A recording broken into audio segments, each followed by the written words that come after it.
تین صاحب تشخص مخلوقات ہیں اللہ کی، صاحب تشخص، صاحب شعور، جن میں کا شعور ہے، انا، میں۔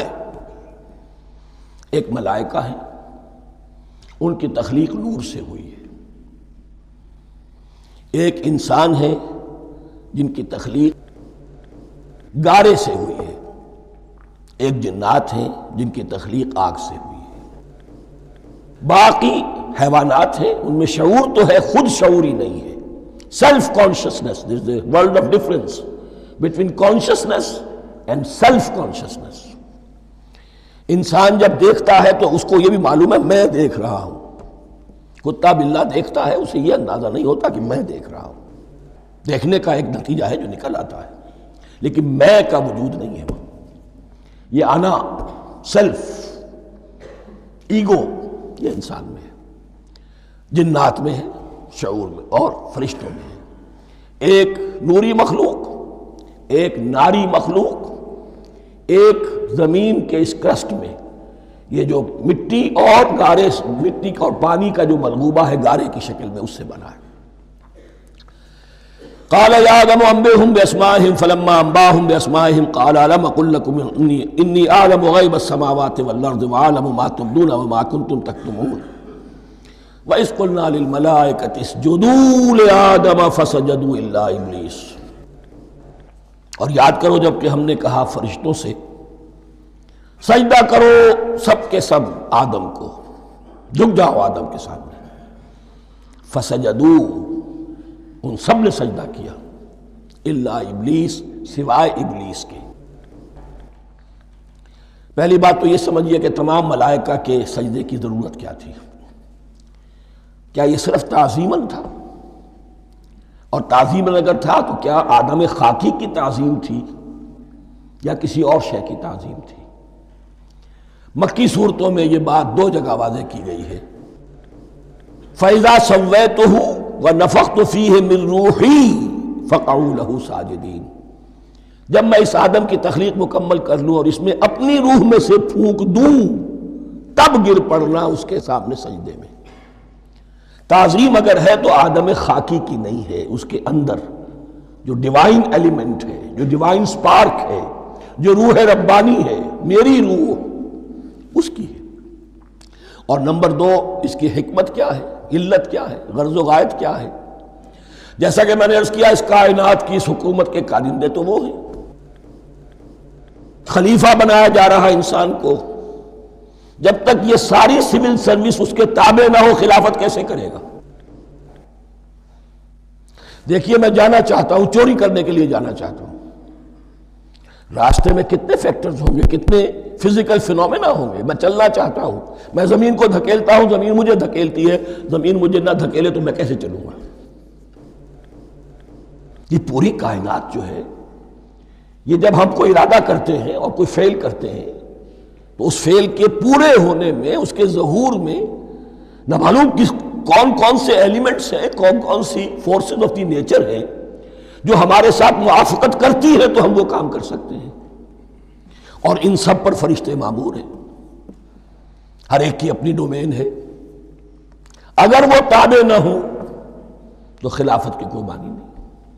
خلافت دی گئی ہے، یہ ادھر جانا چاہتا ہے جانے دو، یہ نماز کے لیے مسجد میں جانا چاہتا ہے جانے دو، یہ چوری کے لیے نکلا ہے نکلنے دو، اس لیے کہ اس کو جو اختیار دیا گیا ہے، اس کے اختیار کے استعمال میں یہ تمام جو قوتیں ہیں وہ اس کے ساتھ موافقت کرتی ہیں، تب اس کا کوئی ارادہ، وہ اچھا ہو یا برا، وہ پایہ تکمیل کو پہنچ سکتا ہے۔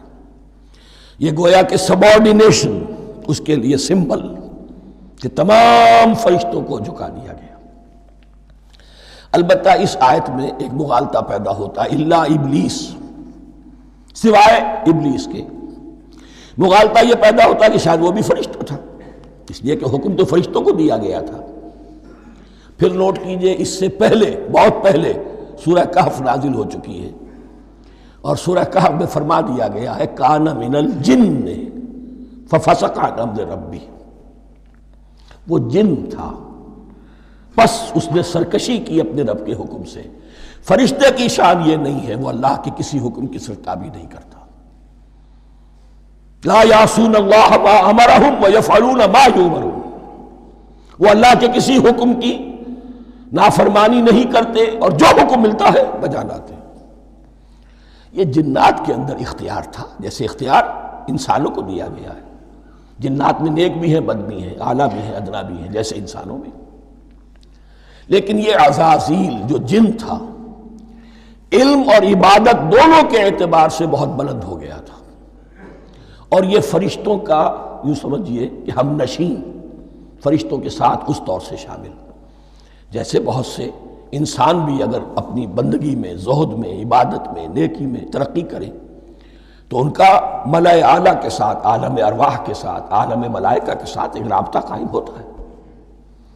اسی طریقے سے وہ جو عزازیل تھا، جن ہونے کے باوجود اپنی نیکی، عبادت، پارسائی اور اپنے علم میں فرشتوں سے بہت آگے تھا، اس لیے معلم الملکوت کی شکل اختیار کر چکا تھا۔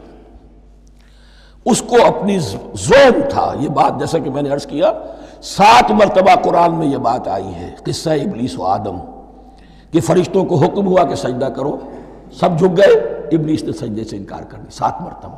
یہ 7ویں مرتبہ ہے جو ہم پڑھ رہے ہیں، مصحف میں پہلی مرتبہ آ رہا ہے، ترتیب نزول میں 7ویں مرتبہ آ رہا ہے۔ یہ آدم و ابلیس کا قصہ اس سے آگے سورہ اعراف میں آئے گا، پھر سورہ ہجر میں آئے گا، سورہ بنی اسرائیل میں آئے گا، سورہ کہف میں آئے گا، سورہ طٰہٰ میں آئے گا، سورہ صاد میں آئے گا، 6 مرتبہ مکی قرآن میں، 1 مرتبہ یہاں۔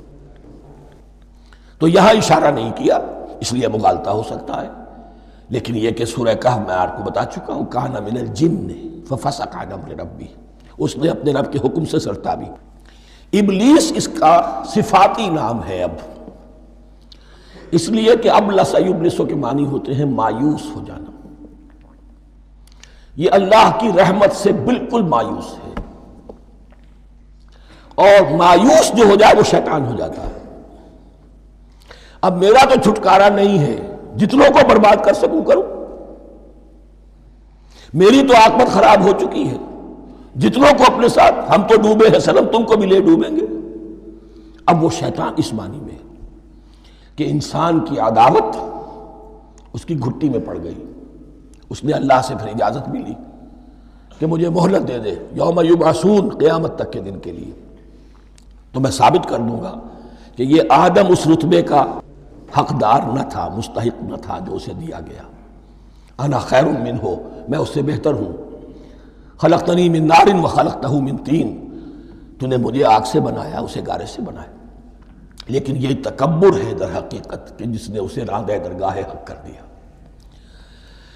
وَإِذْ قُلْنَا لِلْمَلَائِكَةِ اسْجُدُوا لِآدَمَ فَسَجَدُوا إِلَّا إِبْلِيسَ أَبَىٰ وَاسْتَكْبَرَ، ابا اس نے انکار کیا، واستکبر اور تکبر کیا، استکبار کیا، وَكَانَ مِنَ الْكَافِرِينَ۔ کانا عربی زبان میں 2 طرح کا ہوتا ہے، تامہ، ناقصہ۔ ایک معنی یہ ہو سکتے ہیں کہ ہو گیا، اب اپنے اس استکبار اور انکار کی وجہ سے کانا من الکافرین، وہ کافروں میں سے ہو گیا۔ ایک کانا تامہ ہوتا تھا ہی کافروں میں سے، یعنی اس کے اندر سرکشی چھپی ہوئی تھی، اب ظاہر ہو گئی۔